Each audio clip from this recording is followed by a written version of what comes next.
Inze sina gwendya kana akakazi kemba zulu akaina obugumba butono mbukubanga wali wajenera banwanisa stupid mbwali abana bagaga inze kankubulire boka sacha kama when he meets Musai will report us. I will still report you. I will report you. Abagaga bemujja ko set I will report you. I will report you. I will report you. I will report you. PPS will not intimidate me. Fuck off. Fuck off. No kalaba kaino bugumba bukatunanga mazi. You broke me this, you broke me this, you broke me this. Nze sina kyentya.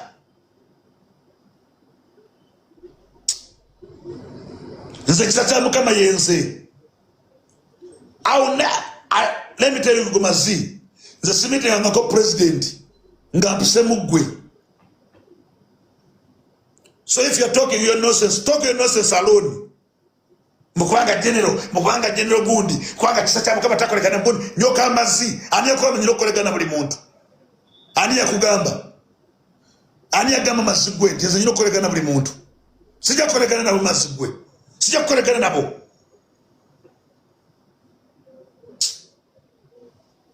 mbobo bali abakanga nzaba kanga President Museveni hapo buli mungu atimendi solo kola Mkwanga satamu kama tasura koleka ni gundi nafati tujia koleka na ye nyoka amazi mutako tumbavu zaba kanga yelu mkanga balala what do I lose watulile barua ya saji funa mazigwe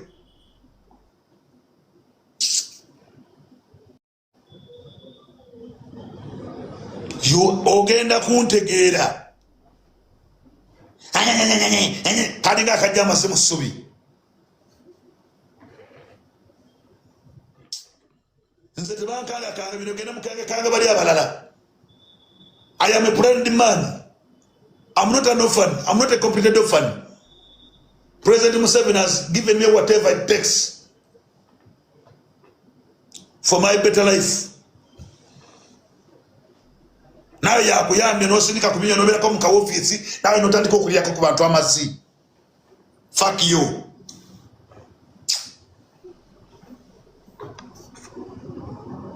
Abaye teri asinga abantu bano okuwemula n'okwogera ebigambo ebikankana. Era owulira mu mboozi zaabwe ne bwe babayomba tebayomba ng'abantu. Waliwo omuntu okunyiga n'ayogera bubi naye ate ekyabano kisukka oba lwakuba nti ofiisi bazifuna nga kibagwako bugwi ne bafuna ofiisi zino eryanyi liba lingi ate ebigambo ebibavaamu nga si biwoomu. Omukulu oyo juzi twamulabako wano eno ng'akutte abantu mbu baali babba ettaka ly'ekkanisa. Ssebo nno n'abafukamiza, ssebo nno n'abajjaamu engatto nga kuliko n'omwami ow'emyaka 7+ nga abatunuzzaamu kamera. Eryanyi lingi awo wetuli naye nga byonna bigenda mu maaso. Munnange pressure yakwatiddwa.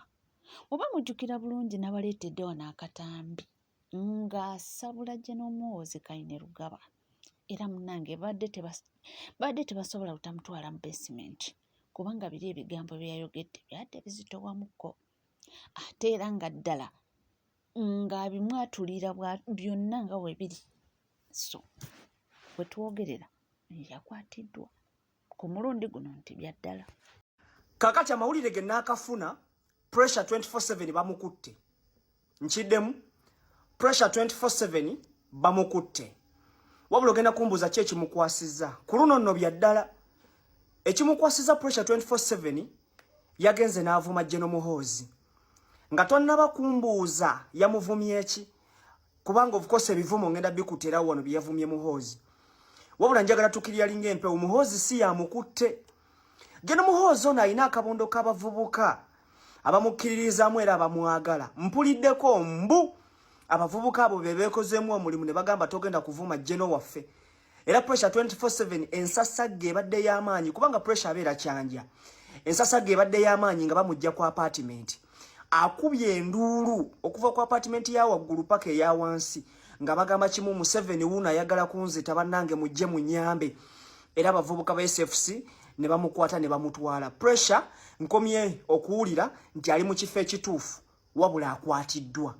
Njagala nsooka nkuterawo ku bivumo ebivumo ebimukwasiza. Male nkomewo. Call yourself Kaguta Tibuhabulwa Mazinvadi olaba nti oli CDF emundu nja kugamba oginsongemu ekuleme n'okucoachinga opama emizi. Your arrogance is overbearing pride. Akamanyiroko katandise okubeeramu amalala. And Muwenda Mutebi cannot tell you to stop that rubbish because Luwangula is not his father. But continue that stupidity. You think because your father conspired with Mutebi to steal my Wanagambye nti waliwo abanakibiina kya NUP mbu abamu abagamba nti ababaka ba NUP balimu kubanga balayira nti lwakubanga ekigendererwa ekikulu yali president nti naye lwakuba omukulu Robert Kyagulanyi Ssentamu teyalangirirwa tebalaba nsonga lwaki ne MPs balayira naye ono ate ye ayina ndowooza ndala nnyo agambye nti nedda endowooza ng'eyo eba tezimba ggwanga. Waliwo abawagizi ba NUP bendaba ku mikutu egy'enjawulo nga bagamba nti abakulembeze ba NUP abalonde tebalina kulayira lwa nsonga byabakama yagaana okulangirira Robert Kyagulanyi Ssentamu ng'omukulembeze wa Uganda president omulonde. Sometimes bambi mbasekerera kubanga bye boogera babyogera emotionally tebateekamu kulowooza. Buli kintu kyokola kiteekwa okubeera ne end game. Kakati abakulembeze abo we batalayira NUP egenda kukifunamu ki? What is the end game of it? Oli ajja kikubuuza. Naye n'ekirala bano abakulembeze be mugamba obutalayira bwe mwali mubawa kaadi oba abakulembeze bammwe bwe baali babawa kaadi babateerako conditions nti tebalina kulayira singa Robert Kyagulanyi Ssentamu abatalangiriddwa nga president omulonde. Waliwo evidence eraga. Then n'ekirala NUP ng'ekibiina ky'ebyobufuzi kye mulina okumanya kiyambako abakulembeze ba NUP ne ba activists mmwe mwennyini aboogera okubawa fallback position oluvannyuma lw'okubba akalulu akawedde n'okubakolako effujjo. Gwe imagine a situation oba scenario nga abakulembeze bali mu NUP namwe mwennyini ba activists senga temwalina kibiina kya byabufuzi kibawa fallback position ku mbeera eriwo mu Uganda persecution eriwo. Kakati n'eddoboozi eriri political eryali badde liboogerera eri mu parliament mu municipal councils division councils district councils nayo mwagala mulikole ki mulijjo kakati mufuukire ddala irrelevant. Bano abasajja nabo bafunamu ko oluusi ku nsonyi kitegedde kubanga NUP kibiina kiwandiise mu mateeka nabo bakimanyi mu mitima gyabwe. Baali badde bakola aba NUP ebikolobera ebisingako ne byemulaba naye ekibalemesa lwa nsonga NUP kibiina kya byafuzi ekiwandiise ate kiina abakulembeze abalonde mu mateeka. In fact naye kuba kwekubira nduulu mu Ebulaaya mu bodies ez'enjawulo bano abakulembeze abalonde aba NUP babayambako kitegedde babayambako. Abaana bangi bali mu makomera NUP eyita mu kaseera akazibu ennyo nga mwetaaga ssente. Bano be mugamba nti balayira be bagenda okuvaamu ssente be bagenda osasula balooya bagenda okuwolereza abaana ate mumuga nti bakola ki tebalayira. Sometimes you have to think critically, rationally, empirically nga tonnayogera kintu kyonna. Ate onagambye nti General Muhoozi Kainerugaba nti okumuddako essimu mbukwalisa ebizibu naye nga kyebuuzibwa yabadde arunninga akawunti eyo oba waliwo omuntu abadde agirunninga akawunti eyo bagamba nti mbu yandibanga waliwo omuntu agirunninga nga just tetumanyi kyonna kyekiri. Tuwulire onagamba ki? Ebizibu tebimanya nnyumba mbi. Omwana singa tewamuggyako ssimu ye ambasada wa Iran yali kunoonyeza ati oba yali kutunuzaamu otya obuvunaanyizibwa nga ggwe ssentebe w'akakiiko ka Nnaamu. Naye omwana olwamuggyako essimu ye yali badde abikwogerera Muhoozi yali badde abikwogerera byonna.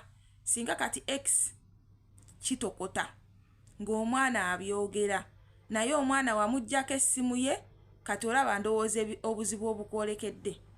Omwana muddiza essimu ye. Museveni Muhoozi muddiza essimu ye. Ye asobola obikwogerera bulungi nga bwe tubyagala abyogere. Kuba ffe Muhoozi buli wabeera n'essimu ye kitukolera.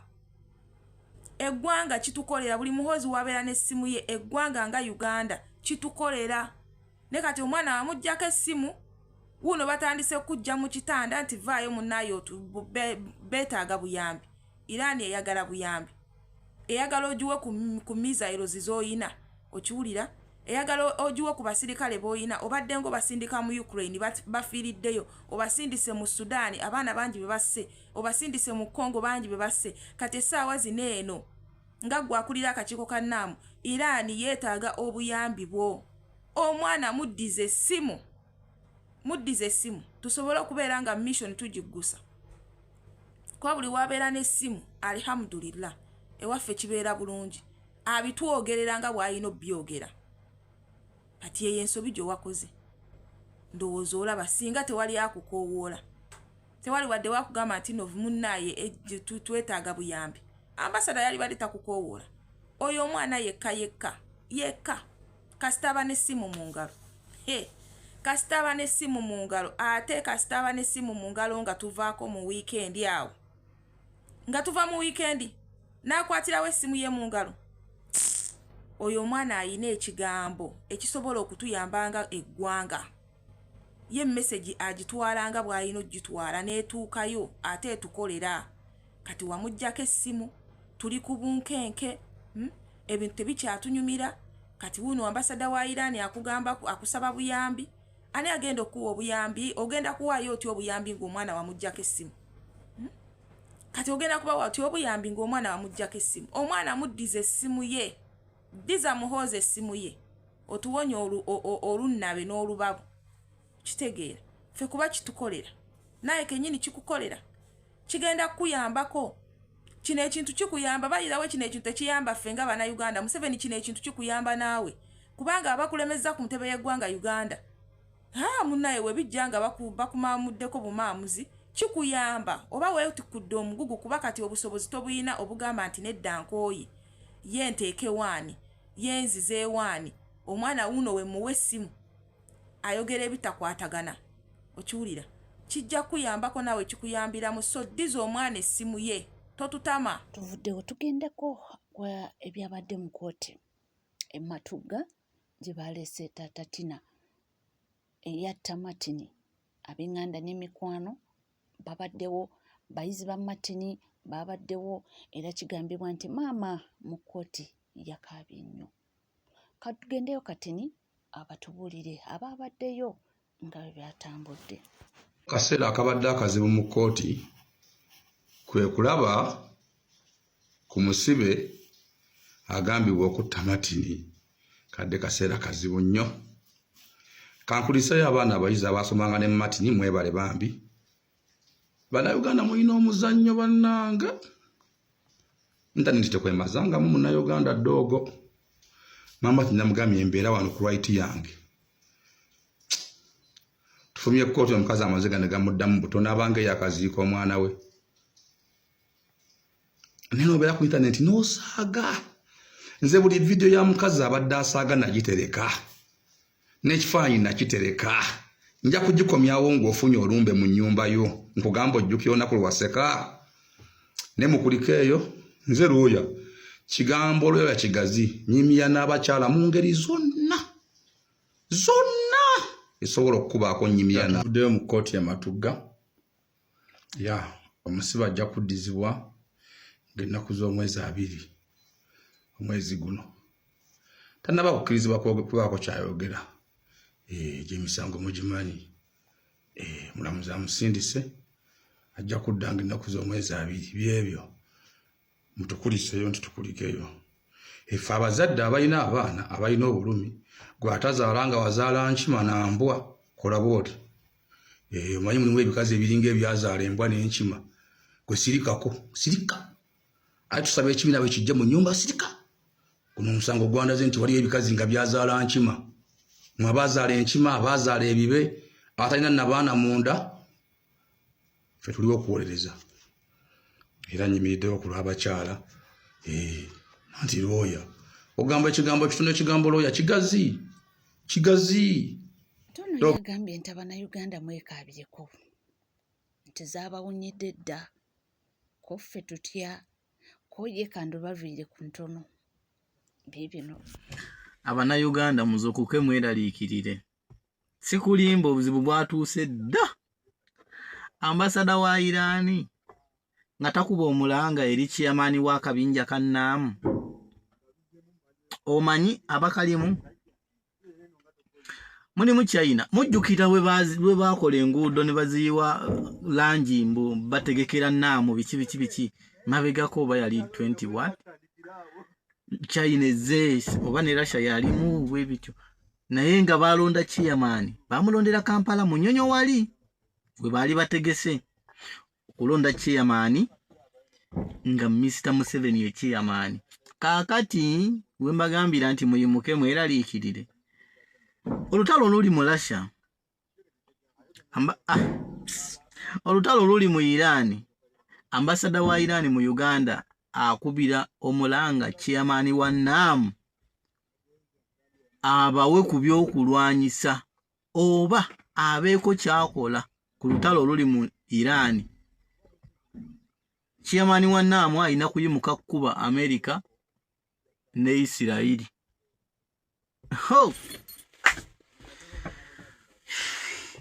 Chairman wa NAM ye Mr. Museveni. Kyalina okukola kiri eki kusitula amagye wano mizairo bikompola baluti kuzolekeza mu America waali oba mu Isiraeli waali. Abaisiraeli tubalinako history ku mulembe gwa Amini yawamba ennyonyi ngerimu Abaisiraeli bawamba ennyonyi ngerimu Abaisiraeli mu bbanga ne bagireeta Entebbe Amini nga amanyi ku ddiiru eyo ebyaliwo sigenda binyumya kati. Amini byalabako ebyali Entebbe sigenda binyumya kati. Abaisiraeli bambala ne babatwala amagye ga Isiraeli gajja ne gasalako wonna ekisawe kyonna era abaabwe ne babatwala. Kakati Mr. Chairman wa NAM bamusaba buyambi nkomyawo ebirala temunkubiranga essimu. Tugendeko ku nsonga za nambemu ne chicken. Taata n'omwana ababalabye nga beetwala era buli omu alina endowooza ye. Abamu bagamba chicken niwe kyandibadde ki talina kubanga addamu taata we nga ebigambo byonna nga mwabirabye. Abamu bagamba kyekyo sabula nti waba taata tayagala kubanga akkiriza nti oli mwana we ate ng'oli mwana we oyo taata nabaki. Ebigambo byo bingi naye nga Ansantini nalabyeko chicken ne maama we era nga chicken ali ne maama naye ng'alaga nti olutalo ayagala luddemu buto nga maama agezaako kumugamba nti nedda munaakoma ddi. Omusajja bw'oba takwagala oba tayagala kukyatula nti ye taatawo mwesonyiwe. Kuye chicken nze sijja mwesonyiwa paka ng'avuddeyo n'akkiriza nti ye taata wange oba binaggwa bitya nze naawe naye nga byo bikyali awo. Kati oli omukyalo ono agamba ki? Chicken osuubira nambemu oyo omusajja okusinziira ku bikolwa byo eby'okukomba mu mabina n'okwesiyaga na biki nti oyo omusajja nambemu asobola okuvayo n'agamba mbu ye kitaawo. Ne bw'aba ye kitaawo asobola okwogera nti ye kitaawo olw'ebikolwa byo. Namulabye ng'omukazi akasaba oba oli kitange simanyi tukole DNA simanyi nja kuwa miliyoni 100 omuzadde tebamusasula ekisookera ddala. Ekyokubiri teri muzadde akkiriza mwana mubi nti we kaabe wange mwegaana. Chicken oli musiyazi olina ebikolwa byokola ebitali birungi ebiremeseza ne kitaawo okuba nga akwenyumirizaamu. Yensonga lwaki kitaawo akwegaana. Oli ku NCK TV teweerabira kubanga osubscribinga, ringinga that notification bell, sharinga, likinga ebisigadde butereeva amawulire nja kubanga nga kuwaera nja kubanga nga kutuusaako wona wooli wona wasinzidde. Nkugamba bugambi nti gwe tuula butuuzi kalira nywera buli kyetaaga okuba ng'omanya wano wokka tujja kubanga tukubasigala naffe tovaawo.